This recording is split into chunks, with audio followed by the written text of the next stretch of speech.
जय श्री कृष्णा। आज हम श्रीमद् भागवत महापुराण सुनेंगे कि मंगसर मास का महीना भगवान कृष्ण को बहुत ही प्यारा है। मंगसर मास या अघन मास कहते हैं। इस मास में भगवान श्री कृष्ण का नाम लेने से, भगवान श्री कृष्ण की कथा सुनने से भगवान बहुत खुश होते हैं। और दसम स्कंद का आरंभ हो रहा है। भागवत का फल दसम स्कंद है।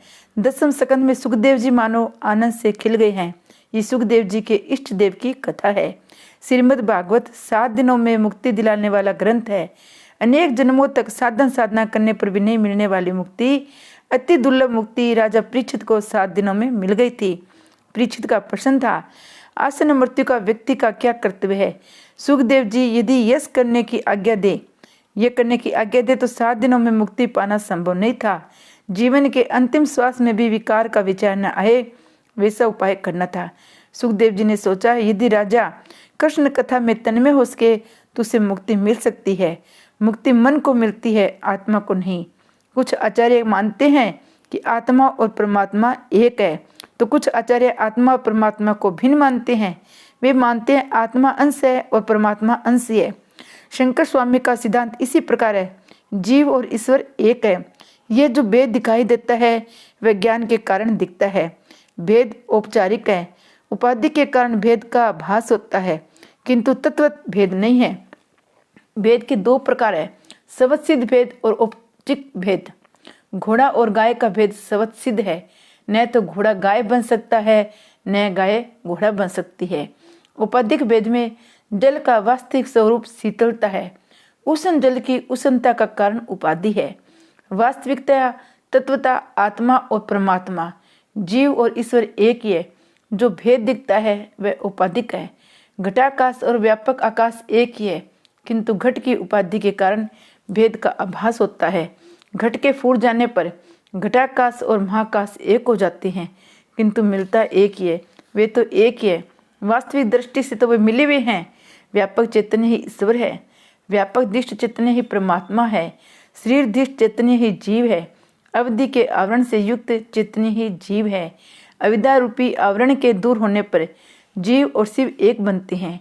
उपाधि के कारण शिव और जीव को भिन्नता आसमान होती है। ये वेदांत का सिद्धांत है। ये जीव अंश नहीं बन सकता। यदि अंशी में से अंश विभक्त हो जाए तो अंशी का स्वरूप खंडित होगा। पुष्प की एक पंखुड़ी अलग होने पर पुष्प का स्वरूप खंडित होता है। अंश में से अंश होने पर अंशी का अखंडित स्वरूप टूट जाएगा।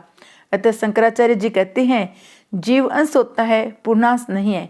ईश्वर ऐसे नहीं है जिसका विभाजन किया जा सके। वे व्यापक चैतन्य है, सर्वव्यापी है, आकाश की भांति वे सर्वत्र है। वैष्णव आचार्य मानते हैं कि जीव और ईश्वर एक नहीं है। जीव ईश्वर का अंश है। अंशी से अंश के विभक्त होने पर भी अंशी का नाश नहीं हो पाता। समुद्र में से एक आध बूंद पानी लेने पर समुद्र का नाश नहीं होता है। इसी प्रकार अंश से विभक्त होने पर अंश का नाश नहीं हो पाता, उसके स्वरूप में भी परिवर्तन नहीं होता है। हम सब मानो एक राजा की संतान है। माया एक दासी है जो हमारे लालन पालन के लिए है, हमें सताने के लिए नहीं। यदि वह हमें सताएगी तो राजा उसे छुट्टी दे देंगे। परमात्मा के साथ घनिष्ठता से प्रेम करोगे तो माया का बंधन छूट जाएगा। गोकुल लीला का यही तो रहस्य है। अति सूक्ष्म बुद्धि वाला व्यक्ति वेदांत के विवर्तवाद को समझ सकता है। उर्मी प्रधान व्यक्ति को वैष्णवाचार्य जी का सिद्धांत पसंद आएगा। ये दोनों सिद्धांत दिव्य हैं। सुखदेव जी सावधान करते हैं, चाहे जो भी समझा या माना जाए, किंतु मुक्ति मन को मिलती है, आत्मा को नहीं। आत्मा तो नित्य मुक्त है। जीव को ईश्वर रूप मानो ये अंश, किंतु वह आत्मा से भिन्न है। सुख और दुख अनुभव मन को होता है, आत्मा को नहीं।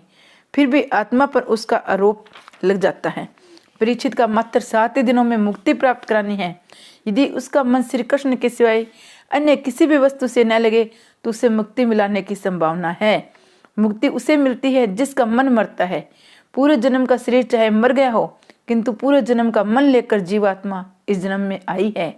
मनाष्ट दिन प्रकृति स्वाति कसंती, मन को किसी भी प्रकार मारना है। थोड़े से पानी में मछली न तो बराबर जी सकती है न मर सकती है। यदि सांसारिक विषयों को चिंतन छोड़ दे तो वह ईश्वर में लीन हो सकता है। कृष्ण कथा का आकर्षण मन को ईश्वर में लीन कर सकता है। मन को संसार के विषयों को से हटाकर कृष्ण लीला में लगा दो। कृष्ण की बाल लीला, गोपाल लीला आदि को याद करो। मन को प्रतिकूल बातों में से हटाकर अनुकूल विषयों से जोड़ दो। इस कथा का हेतु भी तो यही है। इस कथा से ज्ञान और वैराग्य बढ़ते हैं। इस कथा के श्रवण से मनुष्य को प्रकृति से छुटकारा पाने का मन हो जाता है। भागवत का कथा ज्ञान वैराग्य कृष्ण प्रेम बढ़ाने वाली है।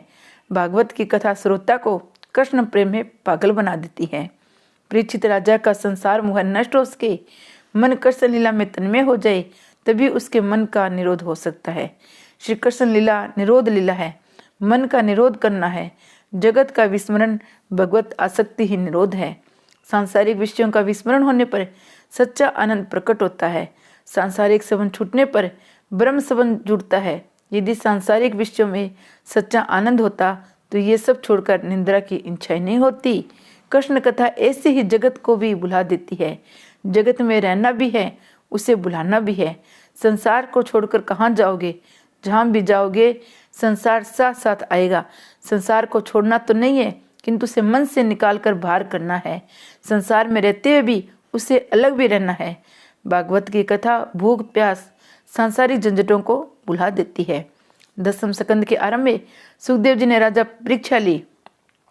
5 दिनों से एक आसन से बैठे हो, यदि कुछ जलपान करना हो, खाना पीना हो तो कर सकते हो। परीक्षित ने कहा, भगवान अंत तो क्या मैंने जल का भी त्याग किया है।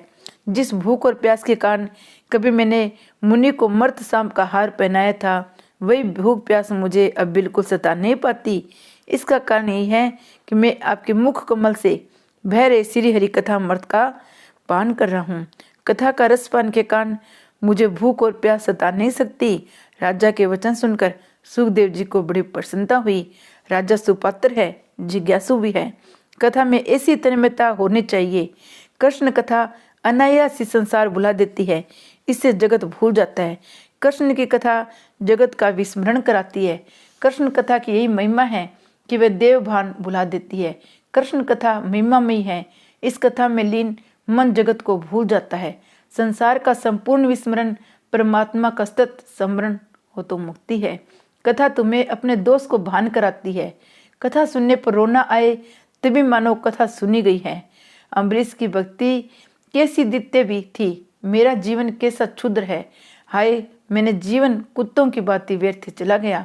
कृष्ण कथा सभी को आनंद देती है क्योंकि इसमें सभी रसों का समन्वय है। ये कथा बालक को भी आनंद देती है और सन्यासी को भी। श्री कृष्ण बालक के साथ बालक है, युवा के साथ युवा, विज्ञानी के लिए ज्ञानी है, योगी के लिए योगी। श्री कृष्ण भोगी तो है फिर भी रोगी नहीं, योगी है। सामान्यतः भोगी रोगी बन जाता है, किंतु एकादश स्कंद के वर्णानुसार श्री कृष्ण जब 125 वर्ष की आयु पूर्ण करके स्वर्ग में पधारे तभी उनका एक भी सिर के सवेत नहीं हुआ था। मनुष्य का मन किसी न किसी रस में फंसा हुआ होता है। इस कथा में हास्य, श्रृंगार, करुण, भयानक आदि सभी रस भरे हुए हैं क्योंकि श्री कृष्ण स्वयं ही रस रूप है। रसो वैसे बाल लीला हास्य रस है, रसलीला में श्रृंगार रस है, चाणूर, मुष्टि, कंस आदि की हत्या में वीर रस है। चाहे जिस रस में रुचि हो, कृष्ण कथा सभी को पसंद आती है। ये विशेषता है कृष्ण कथा की। कन्हैया सभी का 10वां रस देता है, प्रेम रस। इस कृष्ण कथा में सर्वश्रेष्ठ रस प्रेम रस छलाछल भरा हुआ है। जिसने प्रेम रस का आनंद किया है उसके लिए अन्य सभी रस अर्सी है। मीराबाई के शब्दों में कहे तो अन्य सभी रस कड़ुए हैं। साकार शेरडिनो रस त्याजो, कड़वो ले लिमड़ो घुलमा, राधा कृष्ण बिना बीजू बोलमा। अर्थात कृष्ण प्रेम शक्कर और ईंख का मीठा रस है। उसे छोड़कर कड़वे नीम का रस क्यों पिया जाए। राधा कृष्ण के बिना क्या और क्यों बोला जाए। हाँ, इस कृष्ण रस का आस्वाद कर पाना सरल नहीं है। नरसिंह मेहता कहती हैं, इस रस का आस्वादन शंकर, सुखदेव, योगी और वज्र की गोपी जैसे कर पाती है। जगत के सभी रस कटुता से भरे हैं। श्रृंगार रस आरंभ में तो मीठा लगता है किंतु अंत में कड़वाई लगेगा। अन्य किसी भी रस में मिठास नहीं है, मात्र रस मधुरी है। मात्र कृष्ण प्रेम ही प्रेम के बिना प्रभु का साक्षात्कार नहीं हो पाता। श्री कृष्ण प्रेम रूप है। वे अलौकिक प्रेम रस का दान करती हैं। प्रेम रस में न तो वासना है, न विषमता है, न स्वार्थ है, न तू है, न मैं है। गोपी कहती है, गोपी कृष्ण को ढूंढने गई तो उसको अपना आपा नहीं रहा, वह कृष्ण से एक रूप हो गई। श्री कृष्ण के समक्ष मेरापन बाकी नहीं रह सकता। मानव जीवन की यही विशेषता और सार्थकता है कि वह कृष्ण प्रेम में पागल हो गई। प्रतिदिन ठाकुर जी से प्रार्थना करो, आप मेरे मन को अपनी ओर खींच लीजिए। मुझ में ऐसी शक्ति नहीं है कि मैं आपको खींच सकूं, अतः आप भी मुझे खींच लीजिए। कृष्ण प्रेम में हृदय लीन हो जाए, सरोवर हो जाए, आंखें प्रेमाश्रम से भीग जाए, तभी ब्रह्म संबंध होगा, तभी ब्रह्म रूप होगा। ब्रह्मा संबंध सतत बनाए रखो, सावधान रहना कहीं फिर से माया के चक्कर में मन फंस न जाए। यदि परीक्षित की बाती माया के साथ विच्छेद और ब्रह्मा के साथ संबंध हो जाए तो 7 ही दिनों में मुक्ति प्राप्त हो सकती है। ब्रह्म चिंतन करते करते मर जाने से मुक्ति मिल जाती है। 10वां सकंद तो भगवान श्री कृष्ण का हृदय है, वे रस स्वरूप है, अतः जीव भी रस स्वरूप है। प्रत्येक जीव को किसी न किसी रस में रुचि होती है। बिन रुचि वाले सभी को ये कृष्ण कथा आनंद देती है। श्री कृष्ण भी एक दिव्य रस है। प्रेम और विरह दोनों में हृदय आर्द्र बनता है, तब रसानुभूति होती है। श्री कृष्ण कथा सभी प्रकार के जीवों को आकर्षित करती है। सामान्यतः जीव के 4 भेद है, पामर, विषयी, मुमुक्ष और मुक्त। अधर्म से धन का अर्जन करो, अनिति पूर्वक उपभोग करो, वह पामर जीव है। धर्म का पालन करके, कमाई करके इंद्रिय सुख का उपभोग करे, वही विषय जीव है। सांसारिक बंधनों से मुक्ति पाने की इच्छा प्रलय करने वाला जीव मुक्त जीव है। कनक और कांता रूपी माया के बंधनों से मुक्त होकर प्रभु में तन्मय हुआ जीव मुक्त जीव है। श्री महाप्रभु जी कहते हैं, रजस, तमस और सात्विक किसी भी प्राकृतिक जीव कृष्ण कथा में से आनंद पा सकता है। इसी कारण से तो उन्होंने 10वें स्कंद के 3 विभाग किए हैं, सात्विक प्रकरण, रासिक प्रकरण और तामसिक प्रकरण। श्री कृष्ण कथा सभी के लिए उपयोगी और सभी को आनंद देने वाली है। इसका कारण यही है, श्री कृष्ण भोगी भी है और महान योगी भी। इसलिए तो सुखदेव जी जैसे योगी को भी इस कथा में आनंद लाभ होता है। भगवान श्री कृष्ण ने गृहस्थाश्रम और संन्यासाश्रम दोनों का समन्वय जगत के समक्ष रखा है। 16,000 रानियों के स्वामी श्री कृष्ण सन्यासियों की व्यास पूजा में अग्रस्थान पाते हैं। श्री कृष्ण की दिव्यता तो देखो, 16,000 रानियों के बीच रहकर उन सभी के साथ प्रेम करते हुए भी अनासक्त रहते हैं। पति पत्नी को चाहिए एक दूसरे के साथ प्रेम करते हुए भी अनासक्त रहे। श्री कृष्ण सभी रानियों के साथ प्रेम करते हुए भी किसी भी रानी में आसक्त नहीं थे। आजकल लोगों ने प्रेम शब्द को भी कलंकित कर दिया है। जहाँ विकार और वासना है वह प्रेम नहीं, मोह है। श्री कृष्ण के बैकुंठ गमन का सुखदेव जी ने वर्णन किया है, उसमें युवा को लज्जित होना पड़ा। वे दिव्य कांति भगवान के मुख पर थी। 125 वर्ष की अवस्था होने पर उनका न तो एक भी केश सफेद हुआ था, न एक दांत टूटा था। ऐसा था उनका दिव्य स्वरूप। इसी कारण से तो योगियों को भी प्रिय है। सच्चे महायोगी का ये लक्षण है कि वह कभी बीमार नहीं होता।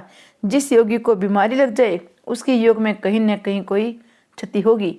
श्री कृष्ण योगी और भोगी दोनों को प्रिय है। श्री कृष्ण जी में सभी प्रकार के रस दिखाई देते हैं। साधारणतः साहित्य में 9 रस होते हैं, हास्य, वीर, करुणा, श्रृंगार, विबस आदि। श्री कृष्ण का हास्य विनोद भी अद्वितीय है। श्री कृष्ण के वीर रस का तो महाभारत में अनेक स्थानों पर वर्णन है। श्री कृष्ण प्रेम स्वरूप होने के कारण प्रियपूर्ण माधुर्य रस से भरे हुए हैं, अतः किसी भी रस की रुचि पुष्ट होकर अलौकिक प्रेम रस की प्राप्ति कराएगी। लौकिक आसक्ति धीरे धीरे विनष्ट होगी, अलौकिक श्री कृष्ण की आसक्ति रूपा भक्ति प्राप्ति होगी, जीवन सफल होगा। महापुरुष श्री कृष्ण की लीला का निरोध लीला कहते हैं। मन को निरोध होने पर मुक्ति सुलभ है। श्री कृष्ण भगवान की जय।